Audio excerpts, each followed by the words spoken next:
Welcome back. Do you know where all your computer files are, or are they all stuck in the too hard basket?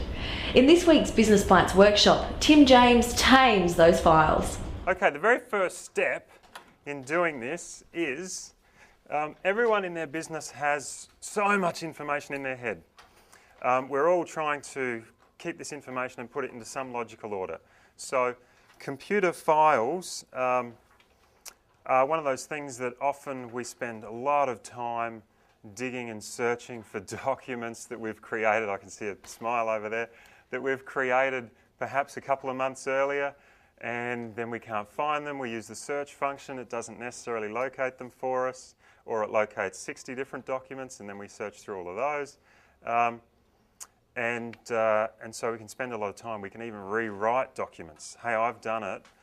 This system that I'm going to show you is part of a very small part of a program that Big Feet Coaching is actually managing with the University of Adelaide. It just helps to put some logic to that, so to break it down. So what you've got in front of you is a tool. Now, the very first thing is to actually create a folder. So this is about the folders on your computer that might be in Windows Explorer if you've got to use an IBM or a Microsoft computer. And if you've got an Apple Mac, that's cool too. I know you've got the folder structure in Apple Mac that you can create.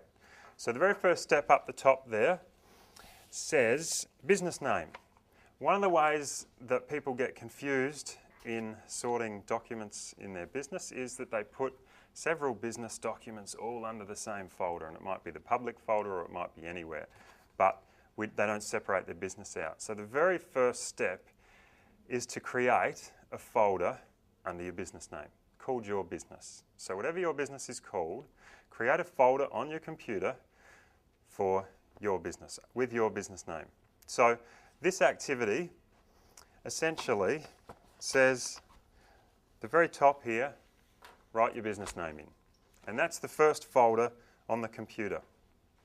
Okay, this is simple. I think I said it was simple. It just brings some logic to your business. Now, the second step, which is really the key, is to look at different functional areas of your business. Every business can break their business down. So all this information in your head, you can break down into different areas. This second step is all about breaking them down into those key business areas. Could I ask someone what they think one of the key business areas might be? HR. Okay. So HR, or some people might call it personnel, is an area within a business that you will generate information for. So what we do in this step is where the second lot of boxes are, and it's got a step 2 functional area folders. We write in there the different functional areas for our business, okay? And so this activity is in essence a written form of what your folder structure on the computer will then look like. So once you've written this down and taken this away, the activity is then to create this structure that you're doing now onto your computer. And I'll give you out a sheet that gives an example of this on your computer. So now, if HR's one, what's another one? Accounting or finance or financial. This is generally an area or a functional group within business. Who's got any others? Customers, yeah. And some people would bring customers up into the actual services that they deliver or operations. So people call it different things. It's very important to use terminology that suits your business, because at the end of the day it has to work for you and your people. So if it's customers, if it's operations, if it's service delivery, if it's production, then that's a functional area of your business. So administration. Yeah, so administration.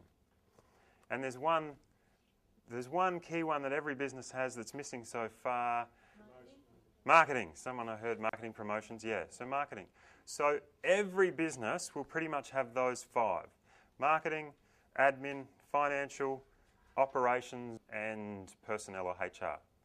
One of these steps that I like to add to this phase is, and I think it helps on the computer, is that if each of those areas, say one's called marketing, you use a symbol to represent marketing or a letter to represent marketing. And so what could be a letter to represent marketing? M. Okay, yep, I said it was simple. Now, the reason for that is, and this is where my engineering background comes in, is that some of these, on the computer, they're going to be listed in alphabetical order.